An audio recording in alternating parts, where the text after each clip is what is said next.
Hartlike goeiedag. Mag God se woord vir jou 'n helder lamp wees. Vandag kyk ons na Paulus se woordprentjie van 'n brief. In 2 Korintiërs 3 vers 3 lees ons: Dit is tog duidelik dat julle 'n brief van Christus is, deur ons diens geskrywe, nie met ink nie, maar met die Gees van die lewende God. Nie op klip nie, maar op die harte van mense. Deesdae stuur ons elektroniese boodskappe met e-pos, WhatsApp, X ensovoorts. In Paulus se tyd is kort boodskapies op 'n plat klip geskryf. Lang briewe is op die gedroogde blare van papierusplante met ink geskryf. 'n Boodskapper moes die brief per hand persoonlik aan die ontvanger gaan aflewer. Ons teks sê dat ons so 'n brief is. Ja, ek en jy is 'n brief. Jy is nie maar net 'n flentertjie advertensiepapier wat by 'n verkeerslig uitgedeel word nie.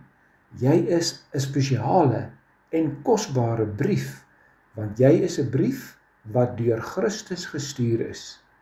As Christus se brief kom jy uit sy hart en gedagtes. Oor ons identiteit as Christus se brief lees ons ook: ons is geskrywe, nie met ink nie, maar met die Gees van die lewende God. Wat destyds met ink geskryf is, kon maklik afgewas of afgeskuur word. Daarteenoor het die gelowige die vaslegging van die Heilige Gees in hom. Dit is blywend, goddelik en gesaghebbend. Vers 6 sê: die letter maak dood, die Gees maak lewend. Wat jou briefkarakter verder spesiaal maak, lees ons aan die einde van vers 3, geskrywe nie op klip nie, maar op die harte van mense. Plato het al gesê, 'n goeie onderwyser skryf sy opvoeding nie met ink wat verbleik nie, hy skryf dit op mense. Dit is wat Jesus doen, en hy doen dit beter. Hy skryf op ons harte. Dat Jesus op die harte van mense skryf, sinspeel daarop dat die godsdiens van gebooie op kliptafels, wat vroeër gegeld het, vervang is met 'n verhouding met God, waar die Gees van God lewend maak. Ware godsdiens is glad nie uit onwillige dwang nie, maar gedring deur 'n nuwe wil wat van harte is. Die vorige vers sê wie ons as brief lees. Vers 2, julle is self ons aanbevelingsbrief vir almal om te lees en te verstaan.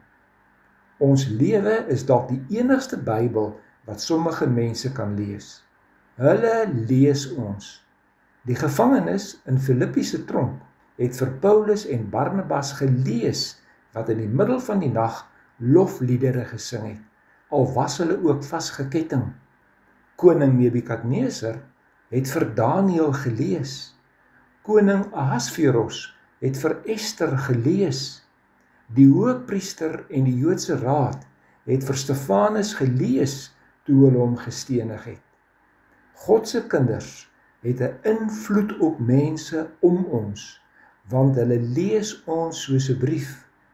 Hoor hoe beskryf Paulus die invloed op ander mense in 1 Tessalonisense 4 vers 12.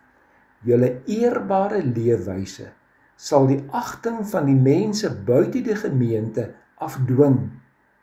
Jesus beskryf ons invloed so in Matteus 5 vers 16. Laat julle lig so voor die mense skyn, dat hulle julle goeie werke kan sien en julle Vader wat in die hemel is, verheerlik. Die kollig is nie op myself nie, maar op God. As brief van Christus stuur hy ons om sy karakter te weerkaats op die mense om ons. Kom ons bid saam. Here, help ons om 'n brief uit Jesus se hand te wees. 'n Brief wat sy karakter van liefde en genade het. Here, ek is bang om dit van myself te dink. Heilige Gees, skryf asseblief voortdurend op my hart. Amen.